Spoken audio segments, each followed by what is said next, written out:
Okay, I've got it on, Dad. Yeah. Okay, I got it through. Look, here it is, right here. Yes. I got to push it a little bit further.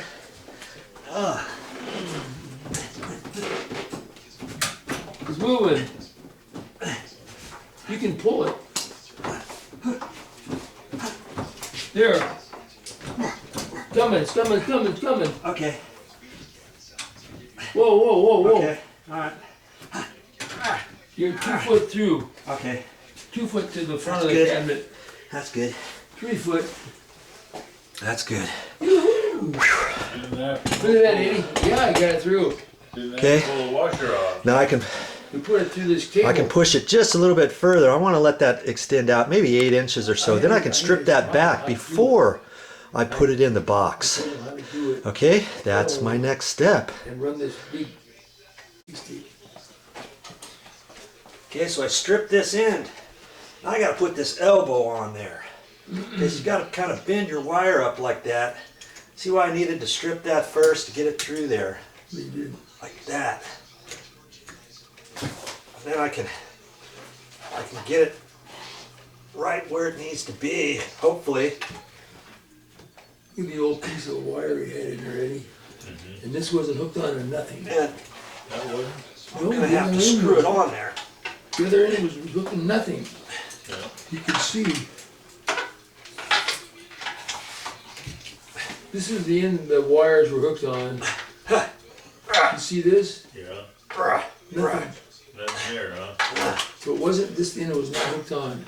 It was in there. He said there was It's going. a set of wires. that Pull on that a little bit. They're not doing anything. You can see those two there. And they were stripped. Hopefully you're getting all that. Okay. There. Okay. That's what we got so far. Now I can poke that up in there. Okay. Just like that. You're doing it. You're an electrician now. Wow. Looks like you know what you're doing, buddy.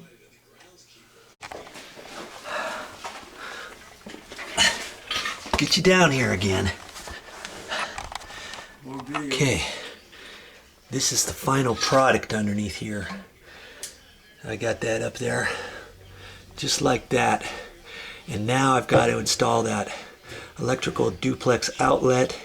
And on this one, I'm going to wire it, the whole thing hot, because I've got the push button one for the garbage disposal. That's just the way they do it, because that is the switch. So they got to have a hot electrical outlet, the entire thing. So I don't have to do any Mickey Mouse breaking the tab off and wiring it different. This wires up just like a regular plug.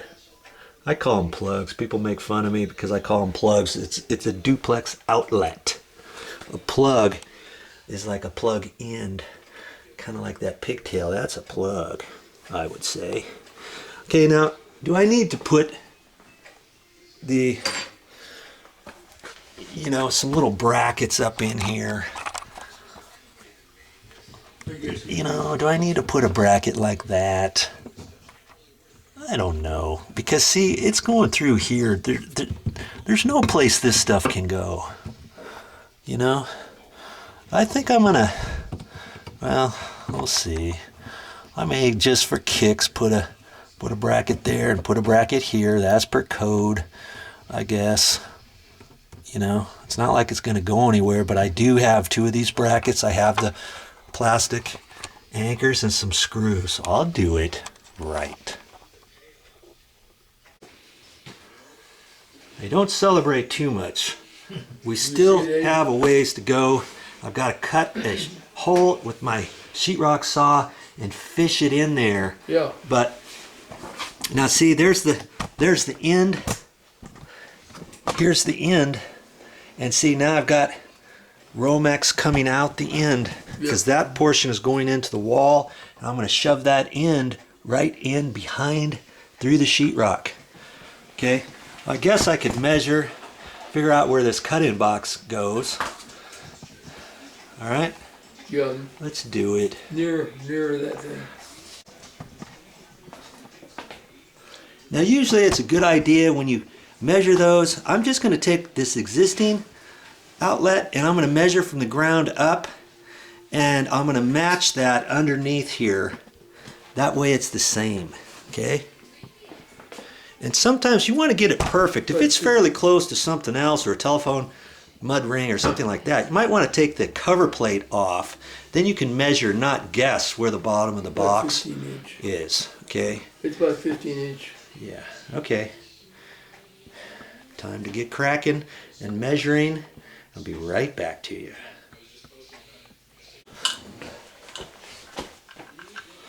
Here's my cut-in box. You remember how to install these? If you're a good subscriber or a viewer of Joe's, you already know how to install one of these cut-in boxes. But if you haven't, you know, it's like this. You cut it in, and then when you tighten this screw, you tighten it to the right, and doink, that comes up behind the sheetrock. And then you screw it in, and these little plastic tabs hold it up against the sheetrock from the box sliding into the hole. Okay, so you got one at the top right, one at the bottom left. See, that's up there like that. And you want to make sure these screws are positioned properly, because if they're not, it could possibly get this so it's kind of, it doesn't fit in this slot properly. You know, you want that to come straight up. You want that seated properly before you start screwing it in, and then up tight against the sheetrock, and it's done. This is a plastic box, and then we'll have to cut one of those tabs out and knock one of those out. Okay, and then we just run the Romex in there. We don't have to do a special fitting like the metal boxes, okay? Because everything is inside the wall. That's why they call it a cut-in box. There's no way you can really attach these properly, but it's inside the wall. No harm, no foul. Floor up. Okay, so I'm going to go from the floor up About 12. to the bottom, and it looks like about 12 inches, 12 and a 16th maybe 12 to the inches. bottom. 12 inches. And you know what? This is an exterior wall, and I feel air coming out of here, even though there's a cavity in here before the outside. So if you want, for energy efficiency on all your exterior walls, you get these little foam plates on the back, and then you punch out what you need for either a light switch or this, or you can get the plug ones or a light switch one, and then you put that foam over that, and it covers that up. Then you put your cover plate on that, and that kind of spooges and kind of sandwiches it down into place. That's right. There's a tip for you. 12 inches at the bottom. Up-ish. Trying to figure out. Okay, well, I can do it 12 inches to the bottom, but ultimately this big little box right there, that transformer is going to be plugged into it, and that sticks down a little bit, a couple inches, so I might want to put the plug up a little bit higher. I mean, it's not that big of a deal. If somebody's standing back, they might see it underneath there, but you know, more times than not, somebody's got a chair. You've got a chair right here or something, and you don't really see that. But because we haven't installed it yet, could you go up higher? Yeah, you can go up a little higher. You don't necessarily have to match an existing electrical duplex outlet, because this is kind of a standalone one. So we'll make up our own mind. And when you measure your box, you can measure it with a tape measure. Just make sure that you don't go up to this tab, because that's what holds it. So you would go from that edge to this edge on the height, and then the width obviously is just sideways. But if you don't want to do that, if you're good at eyeballing and stuff, I mean, you could hold it up like that, line it up, or get two measurements on the side or something, and then you can draw a pencil around there. Boom, boom, boom, and another one down at the bottom. Make sure you don't mark up here. You want to mark right there and down the sides, and then you can fill it in and you can cut it out that way. Two different ways you can do that. Now before I cut it in, I'm just doing it like this to see where the stud is. I don't have a stud finder with me, and you can use a stud finder too. But I know the stud is right there. I don't want to get too close to that edge when I put this up, okay?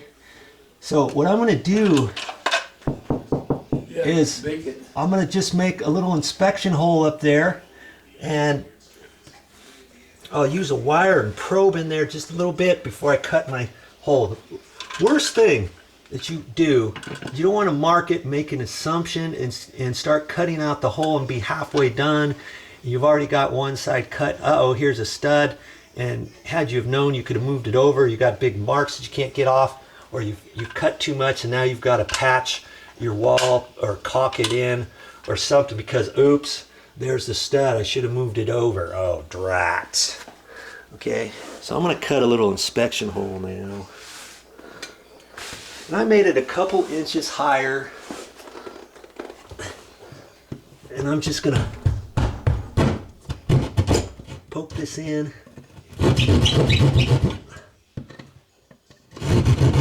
I'm going to pray that there's no stud right over here, and I don't think there is.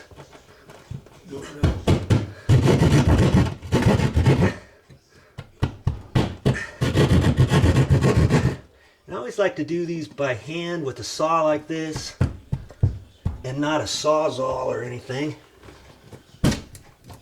so I can feel around, make sure that I'm not hitting a wire or a plumbing pipe What's or in there, anything? you know, anything like that. Okay, there's the first step. Let me get a little probing wire.